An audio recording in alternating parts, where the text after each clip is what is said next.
de la información es el arma fundamental del régimen colombiano y de todos los regímenes con visos de pseudodemocracia y de autoritarismo que existen en el mundo.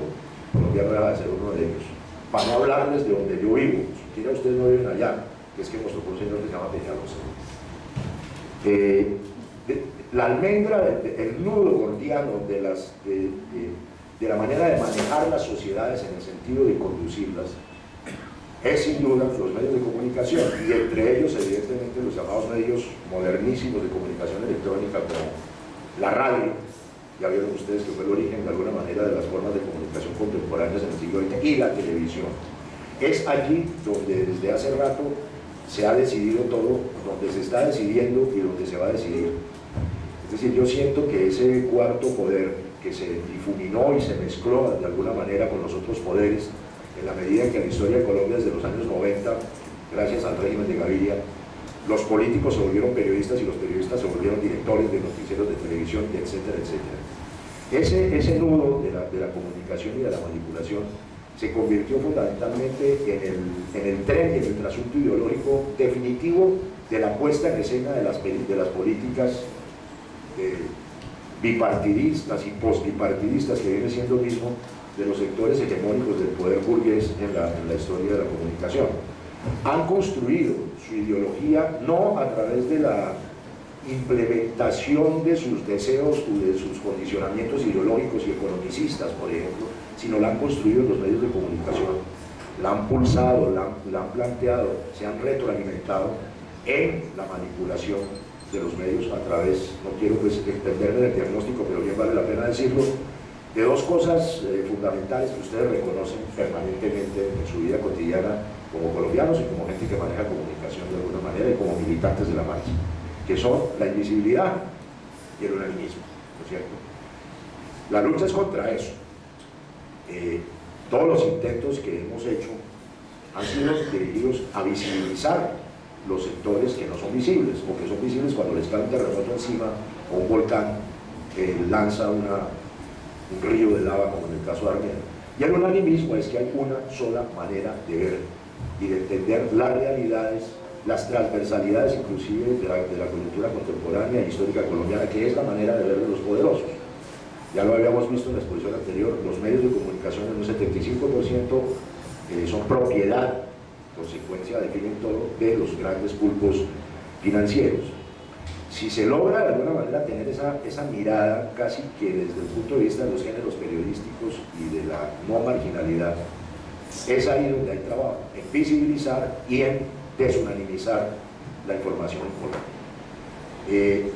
Los grandes medios, los que hemos llamado los medios hegemónicos, se dan cabelas, por ejemplo, en términos de la prensa escrita.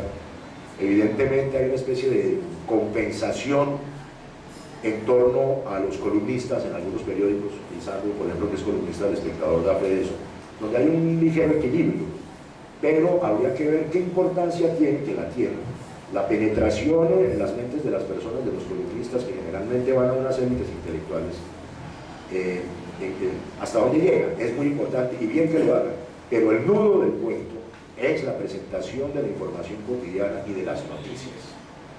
En Colombia las noticias no son noticias, en términos estrictos de la neutralidad y de la objetividad, son editoriales, ustedes lo saben. Es decir, en cada noticia, en cada crónica, en cada informe de los noticieros de radio y de televisión, hay opinión, hay línea editorial, hay posturas, nos dan un caramelo, nos entregan la opinión como si fuera información, y así han pervertido la cultura informativa de los colombianos. La gente no se da cuenta que se están mamando línea cuando les dicen que son noticias. Viendo esto, evidentemente, en la perspectiva de lo que está ocurriendo con respecto a los muy probables y prontos acuerdos de La Habana, los puntos que Mena mencionó, que son interesantes, pero que a mí me parece que el agua va al molino por otro lado, que ya les voy a explicar, sin demeritar de ninguna manera la posibilidad de tomar esas herramientas que son legales y que van a ser pues frutos de acuerdos y utilizarlos, pero eso es poco para el reto que significa tratar de generar una información libre en Colombia. Entonces, en ese contexto de los acuerdos de paz,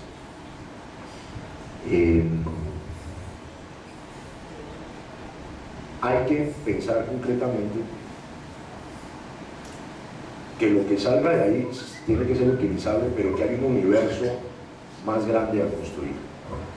No quiero referirme a lo que ustedes conocen, es decir, al crecimiento, al desarrollo y la profundización en materia de target y de penetraciones de audiencias de los medios alternativos o marginales, como peyorativamente se les dice, sino a la necesidad, inclusive dentro de del circuito, digamos, no general y convexo del que significa un movimiento como Marcha Patriótica, ¿cierto? De tratar de empezar a meterse en la cabeza que de la marginalidad de hoy por hoy no se hace un caldo, que hay que seguir con los medios alternativos, pero que hay que dar un salto cualitativo fundamental hacia la construcción desde movimientos, y luego se los voy a contar de una manera más amplia, de medios que puedan llegar a ser competitivos. Está pensando en Marcha Patriótica y casi que la palabra marcha, ¿cierto? Que tiene yo diría que más fuerza que lo patriótico. A mí lo patriótico no me interesa tanto desde el punto de vista de la ética de la historia colombiana, porque lo patriótico ha sido utilizado para todos los lados, pero eso de marchar, es decir, estar fundamentalmente en lo que está el universo y la condición humana, el movimiento, y esa palabra marcha, de una para mí me significó esta mañana pensando un poco sobre lo que se iba a contar, en el nombre de un medio, bien fuera un medio escrito, si ese es el caso, o un medio de comunicación multimedia, como se utiliza hoy, o de comunicación electrónica, que más que tener ese nombre, marcha, para pensar que dentro de la marcha patriótica, con todas las convergencias que ello implica, ¿no es cierto?, con todos los sectores que están cercanos, hermanos y hasta primos, a hablar de otros lados de la izquierda, y luego ampliamos a eso, se podría desarrollar la construcción pensando en los acuerdos de La Habana y lo que se permite allí en términos de publicidad y de financiación, pensando en la financiación propia, pensando en la financiación cooperativa, pensando en la financiación por bonos, la plata donde venga, de crear un medio tan ambicioso que se pudiera llamar marcha, es decir, que fuera un genérico en internet o que tuviera ramificaciones físicas en la prensa escrita, pero yo no veo hoy por hoy en ningún otro sitio, a diferencia de lo que dice Mena, que se pueda construir esto, porque lo demás está por negociarse, y ya no con el gobierno ni en La Habana, sino con el fortalecimiento y el desarrollo del movimiento de la izquierda en Colombia, en una convergencia necesariamente, de la cual se hace parte fundamental la marcha. Pero si se pudiera hacer ya en el ejercicio mismo de la marcha, donde entiendo que hay en sus convergencias un montón de gentes que trabajan magníficamente los temas periodísticos. Hablo de un sector que conozco, la Agencia de Prensa Rural, los he encontrado en múltiples eventos nacionales e internacionales, y sé cómo trabajan, y seguramente los demás también lo hacen. Si ustedes pudieran ponerse en mente la necesidad, sin demeritar esos esfuerzos esparcidos, de crear un medio de comunicación propio del movimiento,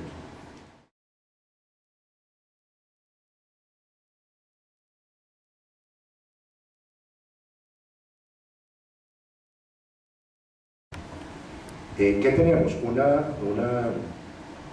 Una textura, de alguna manera, en la cual se puede pensar en que si hay esa plata, ese capital semilla que llaman, que son, mire, la verdad, crear una multimedia de las dimensiones que uno se está planteando vale una cifra que parece grande, pero que no es un carajo, son 1.000 millones de pesos. Capital semilla, para mantener eso. Y ahí, para desarrollarlo a un año o algo así. Y ahí, evidentemente, empezar a utilizar otro tipo de recursos que pasan necesariamente por el lobby, que no solamente es el lobby que se hace en La Habana con estas predeterminaciones de unos acuerdos que yo estoy seguro que no van a ser muy firmables, porque pues es que no van a, es decir, los medios de comunicación en este país en términos de la apropiación del sojuzgamiento nacional son más importantes que el ejército, que nos quede claro eso. Es decir, hoy y más frente a un proceso de paz donde las tendencias de la violencia se debilitan, la gran arma que tiene el régimen de las hegemonías colombianas son los medios de comunicación. Ya no va a ser ni el ejército ni la policía, seguirán reprimiendo, lo estamos viendo hoy lo que está pasando con el paro agrario, pero es a ese nivel donde tenemos que tener, ya no llamemos armas porque está fuera de los tiempos hablar de armas, utensilios y herramientas suficientemente potentes como para confrontarse con unas armas tan potentes como pueden ser el RCN y Caracol. Es decir, no puede ser de otro modo. La ambición, no, para que pareciera desmedida, no se puede quedar corta. Hay que crear esos medios de comunicación competitivos que tengan publicidad, ¿no? Venga de donde venga. Aquí el Moín hablaba alguna vez de la existencia de una burguesía nacional. Yo no sé si todavía andan en esas, pero por ejemplo hay sectores que tendrían unos intereses de prevalecer en la prensa y financiar en torno al fenómeno de la paz o al fenómeno de la defensa de los derechos humanos o al fenómeno de la defensa de lo público, como hacíamos hace apenas 6 meses con Lisandro, nuestro perdido Canal Capital. Les digo esto porque en el contexto preciso del movimiento de marcha patriótica, pero yo lo veo un poquito más evolucionado y más vasto y más ambicioso también. Si ustedes se imaginan la estadística de los movimientos, los sectores de prensa de marcha, que hay un montón de gente en las regiones, luego hablamos de lo regional y lo nacional, también se imaginan la cantidad de medios de comunicación alternativos de diferentes tendencias que hay en la izquierda colombiana, unos muy evidentes, ¿no es cierto? Por ejemplo, qué sé yo, los medios circunscritos al Congreso de los Pueblos, el combo del polo, lo que hacemos de alguna manera los progresistas a nivel Bogotá y también construyendo fenómenos de comunicación nacional. Es decir, eso es amplísimo. El otro día nos reunimos hace por ahí unas 3 semanas. Yo propuse una reunión inclusive con parlamentarios, que inicialmente fue una reunión entre primos, o sea, con la izquierda, para después tratar de ver si hay posibilidades de conectar con otros sectores de centro-izquierda o de centro. El para adelante, no, ¿no es cierto? Con los fachos, pues, muy bueno. La experiencia que tuvimos en esta reunión, que fue una reunión como esta, unas 40 personas, donde había gente de medios alternativos, estaba la gente de prensa rural, por ejemplo, del lado de ustedes, estaba Colombia Informa, estaba Iván Cepeda, estaba Alberto Castilla, estaba Alí Uribe, estaba Ángela Robledo, Partido Verde, variado, Mario Pinto, había gente progresista. La experiencia que tuvimos en esa reunión es que había una resistencia, no sé si en el caso de ustedes, abro la pregunta para que se lo pregunten esta tarde, había una resistencia a perder los pequeños escenarios de la comunicación alternativa que dan seguridad vital, militante, que dan seguridad ética también, de estar haciendo ese trabajo en relación con las comunidades, ya no solamente los medios alternativos, sino los medios comunitarios. Había una enorme resistencia a perder esos nichos y esos espacios. Yo les decía, mire, no se trata de eso, es decir, se trata de agrupar todos los esfuerzos de lucha, iba a decir combinar todas las formas de lucha, pero eso suena feo, agrupar todos los esfuerzos de lucha, sin demeritar todo lo que significa el periodismo comunitario y alternativo y hasta marginal, pero sí ponerse en mente que la gente que ha hecho ese periodismo en la relación con el territorio y con los terrenos urbanos y rurales, que es la que sabe cómo es la vaina, la que tiene las fuentes, la que tiene la dinámica y el ejercicio, ponerse en mente la necesidad de construir un gran medio que sea también nutrido, desde luego, por toda la base social y periodística y política de los medios alternativos y comunitarios, pero ponerse en mente eso, es decir, uno puede trabajar en un medio potente, competitivo, y voy a decir una palabra que les va a resultar antipática y contradictoria, capitalista, porque es que se necesita estar en ese nivel de competitividad publicitaria, y etcétera, etcétera. Eso era lo que dejó Mena en punta, de alguna manera. Hay que dar ese salto y no tenerle miedo, y ahorita hablamos de ANPM, que yo dirigí, el noticiero del 2019, que fue un ejemplo de eso, y sin dejar todo el cuento alternativo, meterse en mente que marcha y que la izquierda y que los sectores evolucionados y modernos y no arcaicos de la sociedad colombiana tienen que tener un medio de comunicación. Yo pienso que fundamentalmente electrónico, así sea en internet, y ya veremos las variables que hay después para expandir eso a la televisión abierta, a través de este rollo del canal institucional. Yo no me pongo ni 5 de cuento a lo que se está diciendo ahí, es decir, ver para creer hasta que no sea una realidad, y es una realidad que obedece además a una negociación posacuerdo que depende de la potencia de la presencia del movimiento de la izquierda en general y la convergencia, o del Frente Amplio, como lo quieran llamar, en el 2017, en el 2018 y de ahí para adelante. Es decir, esta gente, como en todo, solo cederá lo poco que van a ceder, o lo mucho que logremos que sea, en la medida del crecimiento del movimiento popular y de su absoluta convicción de ser poder local, poder regional y poder nacional. Entonces hay que tener también una medida de esto, y es que la construcción de uno o dos, no digo que sea uno solo, grandes medios de comunicación donde nos podamos expresar, donde podamos tener otra mirada totalmente distinta a la hegemonía insultante del unanimismo, va también de la mano de eso que se llama de una manera genérica y amplia las luchas populares, es decir, la concreción de avances, reformas sociales, de saltos hacia adelante en la posibilidad de construir una democracia equitativa y social, y Estado social de derecho y toda la carreta que todos sabemos, en un momento en que evidentemente las instancias parecen ser más reformistas, digo yo, que propiamente revolucionarias.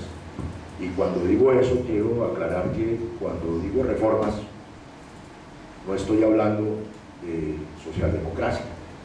El otro día me encontré con una gente cercana al ELN y entonces terminaron insultando, pues de alguna manera, porque es un insulto, diciendo es que ustedes los progresistas y Petro son unos socialdemócratas de derecha. Y ahí, entonces yo les dije, mire, claramente hay un programa que es lo que andamos, y en lo que vamos a estar todos finalmente, en reformar este país. Hay un programa de reformas, pero hay una cosa, decía yo, si usted nos dice socialdemócratas de derecha, no entiende la consideración de que somos anticapitalistas, y es que dentro de la visión general del anticapitalismo es donde queremos construir las reformas. Bueno, debate, ¿no es cierto? Pero evidentemente con todo ese combo de gente que es con la que hay que contar para el debate y para la construcción de una enorme y variopinta dinámica de medios de comunicación, y vuelvo y sitúo los medios alternativos con todo el respeto que merecen y su enorme importancia, con una necesidad de dar un salto en marcha o en la izquierda misma o como sea, a grandes medios o a un gran medio de comunicación. A ver,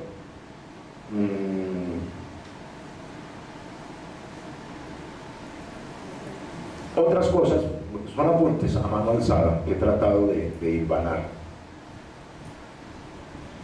Un caso, volvamos al caso, que es un laboratorio.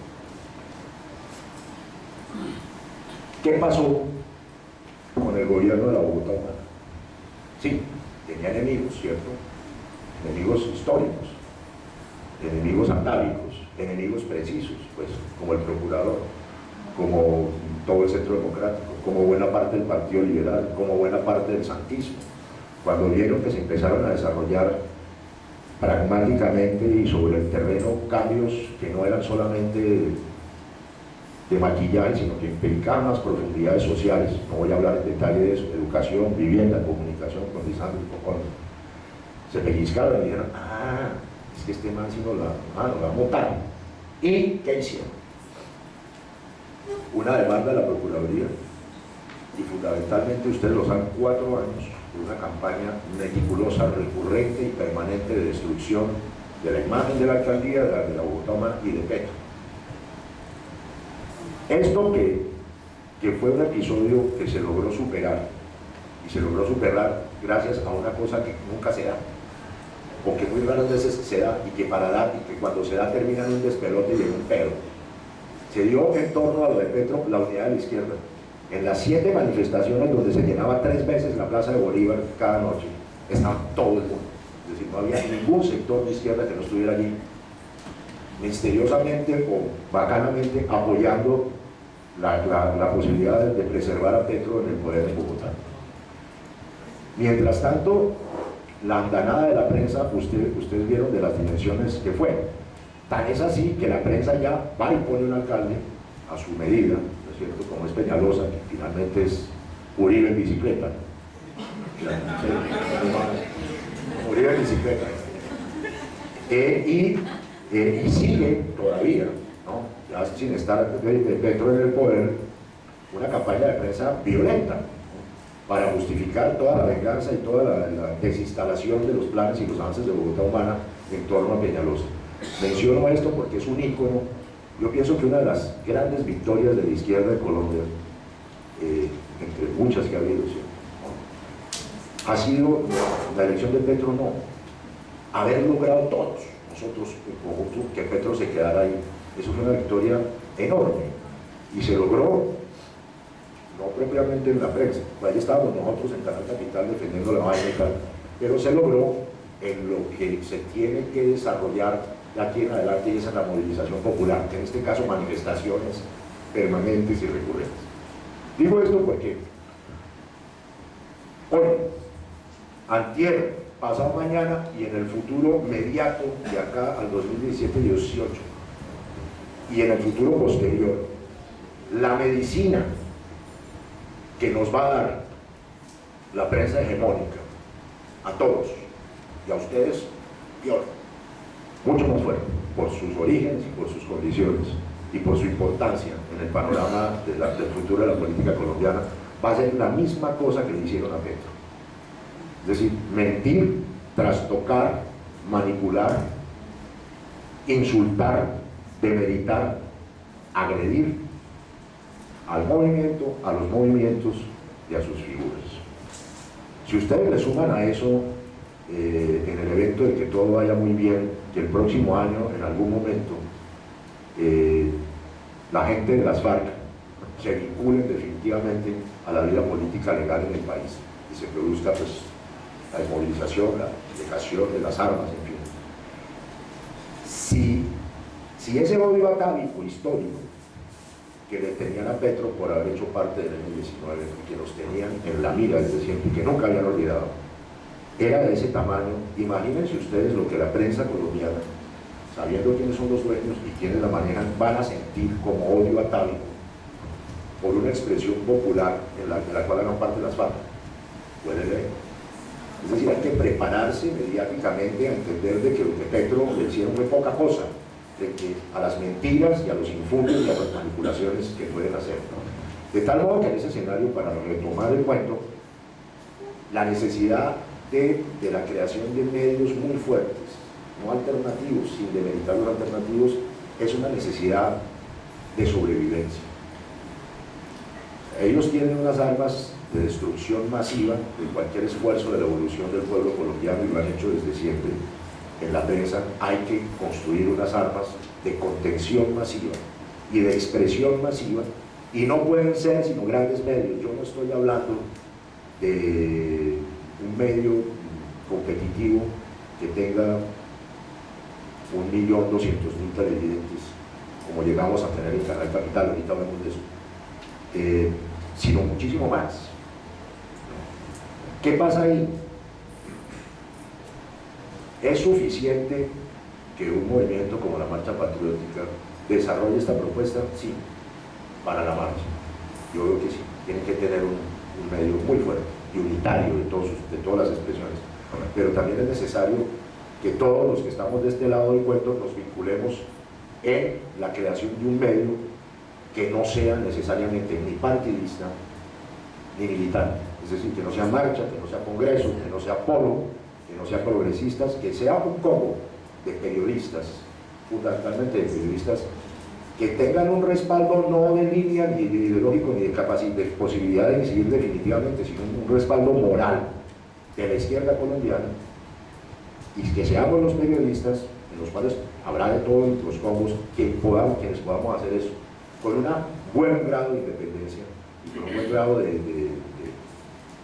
permeabilidad a todos los sectores, pero que no obedezcan necesariamente a una línea o a una plataforma política o a un ideario, en el caso del pueblo. Hay que rebasar eso. En los movimientos y en los partidos que se quede eso, y evidentemente yo los convoco también, hagan un inmenso medio de ustedes, pero participen en el otro cuerpo, desde la base hasta arriba en la pirámide, después de la construcción de este rollo. No sé, pensando en la prensa rural que conozco, uno se le ocurre que hay una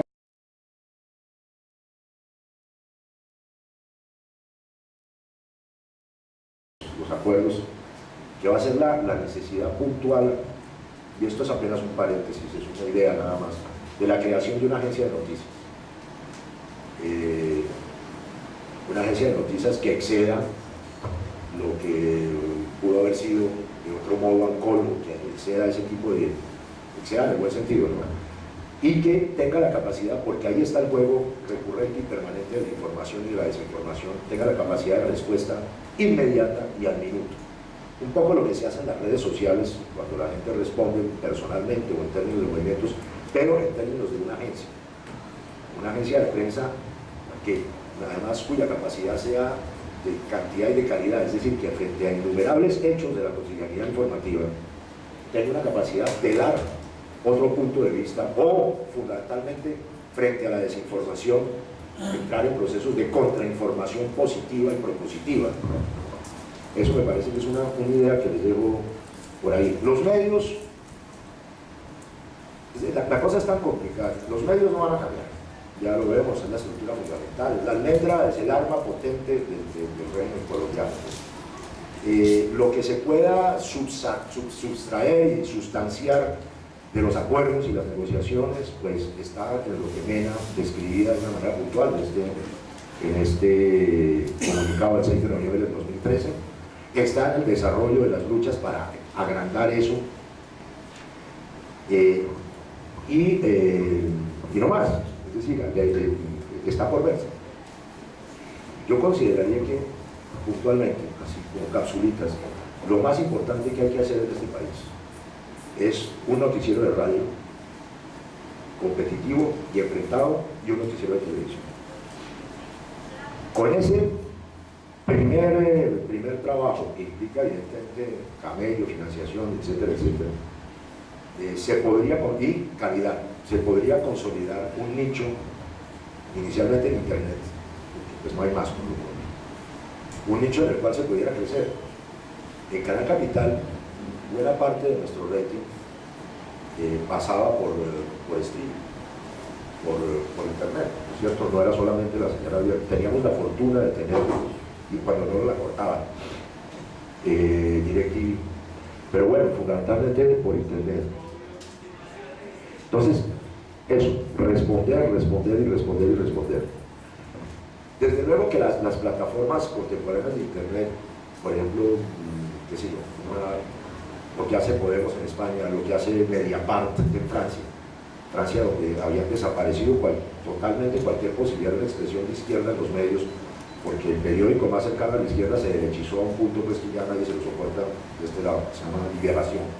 Se creó este portal en internet, Mediapart, que va creciendo y se convirtió hoy por hoy en el sitio más recurrido y consultado de una inmensa cantidad de la población francesa, más ahora que hay una movilización social contra una ley del trabajo atroz que permite pensar que estaríamos al borde pues, de una especie de primavera francesa modelo 2016. Digo de Mediapart porque ahí incluye todo, hay prensa escrita, desde luego, hay radio, hay televisión, hay intercomunicación, hay blog, y se convirtió en lo que quisiéramos que se convirtiera acá, algo así similar, en un medio de comunicación consultado inclusive por los medios de comunicación tradicionales, ¿cierto? Uno ve que el periódico Le Monde o que France Inter, la radio internacional francesa, cita permanentemente a Mediapart por sus noticias, por sus investigaciones, por sus comentarios, por sus análisis, por su potencia, por su berraquera en la creación informativa, que tiene que ver, como lo decía Mena al final, con romper los paradigmas inclusive genéricos, no solamente discursivos y contextuales de lo que hemos sido tradicionalmente en la izquierda, sino romper con el comunicado, romper con tantas cosas. Luego hablo un poco de eso. Y les quería compartir otro par de ideas. Yo creo que en la experiencia de Petro en Bogotá nos dimos cuenta que se había cometido un enorme error, una exageración fundamental en la confrontación directa y antagónica y irreconciliable con los medios de comunicación. Es decir, desde la alcaldía y por la propia voluntad del Gustavo se tomaron unas decisiones de confrontación, yo pienso que muchas veces irreflexivas. ¿Por qué les hablo de esto? Porque en el cuento de lo que vamos avanzando todos, la marcha y el país hacia una nueva sociedad, si fuera posible, y ojalá que sí vamos a pelear por eso, necesariamente hay que volver a tejer el tejido, perdón, de verbigracia, con la prensa misma. Cuando hablo de la prensa misma, es decir, lanzarse uno a confrontar hoy a la prensa, no estoy tan seguro que sea virtuoso. Lanzarse a conciliar con la prensa, tampoco, desde luego que no se puede conciliar, pero hay que tener puentes, unos puentes que a veces están tendidos a nivel de los columnistas, pero es que hay un montón de pelados, a pesar de que, como lo decía Mena, están pervertidos por la propia escuela y por la prostitución que significa el mercado laboral de la prensa. Hay un montón de pelados en los diarios, de los medios regionales y nacionales, que están, y lo sé porque los veo, están no solamente en la alternatividad, están ansiosos de producir otro tipo de materiales. Y ahí voy a hablar, entro ahí para hablar de mi experiencia, que de pronto les puede servir para algo, que ha sido fundamental en la historia de los que hemos resistido al periodismo de ultraderecha y hegemónico en el país, que es meter goles. Y lo hemos hecho permanentemente y recurrentemente. Yo lo he hecho en los canales de televisión más hijueputas, como Caracol y USM, y ahí he trabajado, y papaya que me dan tenga. Entonces, conciliar, no sé, pero tender puentes con los medios de comunicación y tratar de establecer de alguna manera una lectura y una dialéctica y una dinámica de posconflicto también en ese sentido. Esa pelea que Petro casó le hizo daño y la causó, la originó por malgeniado, por voluntarioso, por intenso de alguna manera, y se convirtió en una bola de nieve. Entonces, se hubiera podido parar y no hubiera sido tan grave. Hay que tener en cuenta también los matices y las sutilezas de las relaciones humanas en ese sentido. Y si vamos a acabar la guerra, no vamos a acabar la confrontación ni el conflicto, pero sí la guerra. La guerra no puede seguir siendo verbalmente expresada en el imaginario colombiano. Esa cosa fácil, ese lugar común, es que ya no puede hablar de enemigo, hablemos de adversario. Y la prensa es un adversario, y va a ser un adversario y el peor, y el más sucio, y el más cuchino, y el más puñalero. Pero tender puentes para meter goles siempre ha sido una cosa de alguna manera sabia. Experiencia, bueno, les cuento someramente. ¿Qué horas son?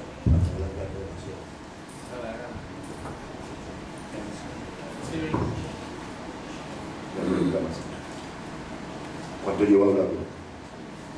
No me preocupa esa verdad. ¿Ya? Dale, bueno. La experiencia. Bueno, yo empecé a trabajar evidentemente en los medios hegemónicos, empecé en El Espectador, luego pasé a la revista Cromos y de ahí para adelante todo. Dirigí noticieros de televisión, el más teso de los noticieros, que era más o menos democrático, que era el noticiero de las 7, de propiedad de Felipe López. Miren, pasó una cosa curiosa como para el contexto, y es que en una época, ustedes se acuerdan, no había delfín, figura o candidato o gran señor de la política de la derecha colombiana que no tuviera noticiero, ¿cierto? Turbay tenía su criptón, Felipe López tenía sus 12, eran 12 y todos. Andrés tenía también, Pastrana, el señor Álvaro Gómez, que no había sido presidente, pero como que pintaba para presidente, entonces había que darle uno. Pues yo trabajaba con el de los liberales en la esencia lopista.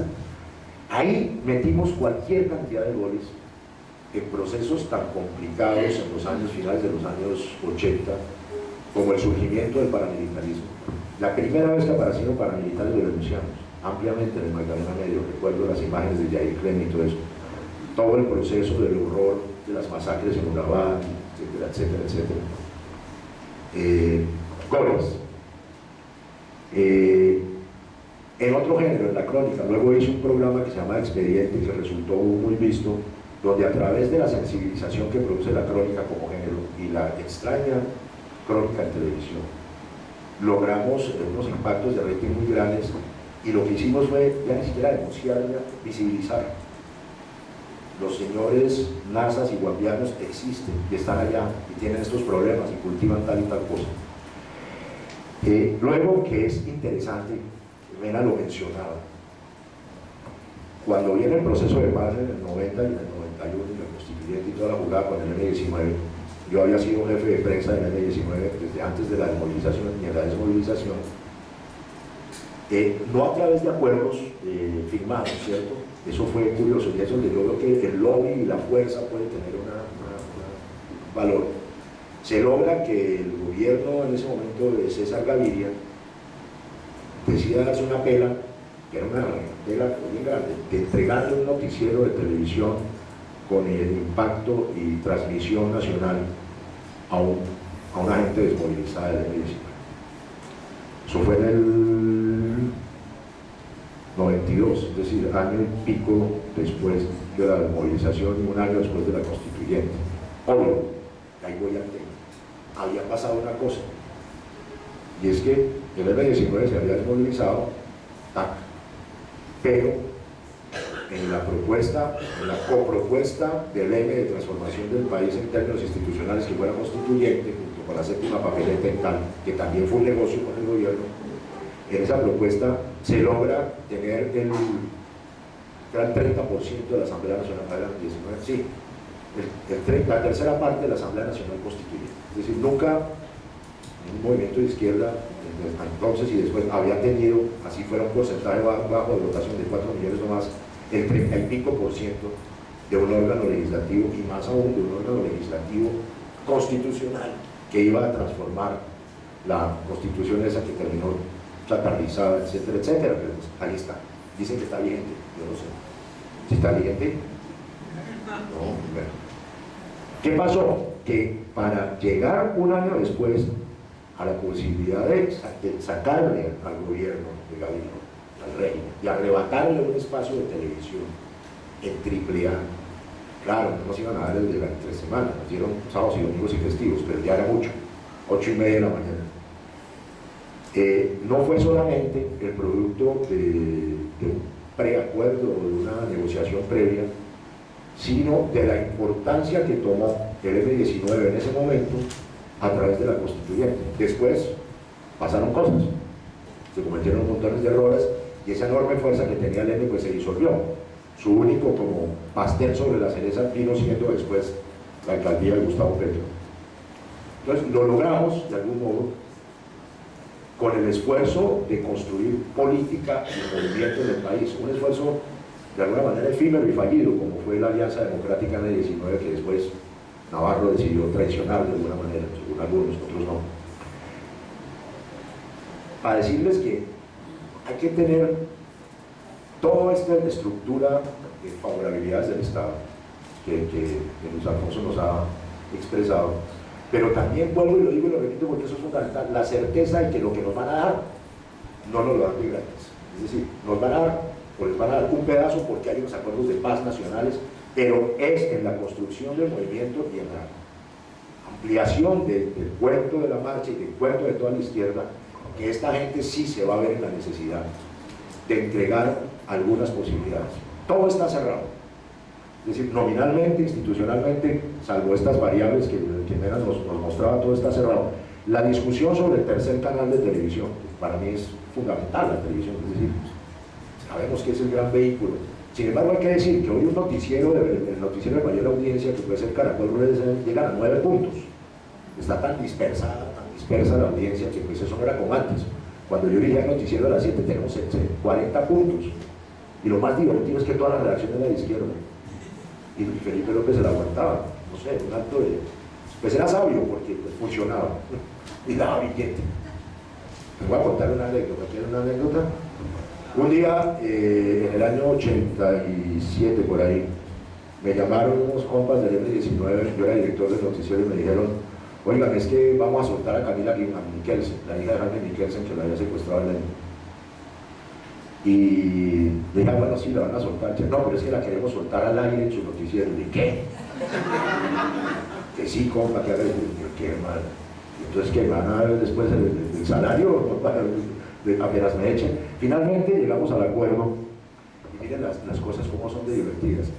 El comandante de esa operación, en general, es un amigo que se llama Alberto Casanova, que era el comandante del Grupo de Operaciones Especiales de Bogotá del M, que fue el que me planteó el negocio. Tiempo después, en el año 93, el mismo Alberto Casanova fue el gerente de Globo Televisión empresa propietaria de AMPM, el noticiero de ELN. Aquí da unas vueltas rarísimas, pues luego les cuento la anécdota de la fuerza de eso. Entonces llegamos a un acuerdo de que sí, de que liberábamos a Camila Miquelsen en directo. Entonces yo armé un noticiero normal ese día, era un miércoles, y todo esto para hablar de Felipe López y del billete, ¿no? Y a las 7 de la noche le dije a Pilar Castaño, ¿la conocen? ¿Se acuerdan de los más viejitos? Voy a hacer la llamaban Lassie, la primera perra de la televisión. Un poco macho y feo, pero bueno. Entonces Lassie le dije a Pilar, mire, Pilar, no va nada. A las 7 en punto por el intercom, le dije, no va nada, tenemos una noticia de última hora, todo el noticiero va para eso, está entrando Camila Miquelsen. Efectivamente, los compas de ELN habían dejado a Camila Miquelsen en la entrada de los estudios de San Diego, ahí en la 24, cuando funcionamos ahí, y se hizo todo el noticiero, alcanzó a llegar la mamá, eso fue un mercado de lágrimas, y el rating para arriba, esa vaina, 70, 80 puntos de rating, midiéndose ahí al momento. Duró 1 hora el noticiero, no pasé comerciales, imagínense la pérdida, duró 1 hora, o sea, nos brincamos la ley de televisión, que uno tenía que ir para las 7:30, chao. Y a las 8 se acabó ese escándalo maravilloso, pues, para todo el mundo contento, ¿no? Y me llamó el señor Felipe López, hijo de Alfonso López Miquelsen,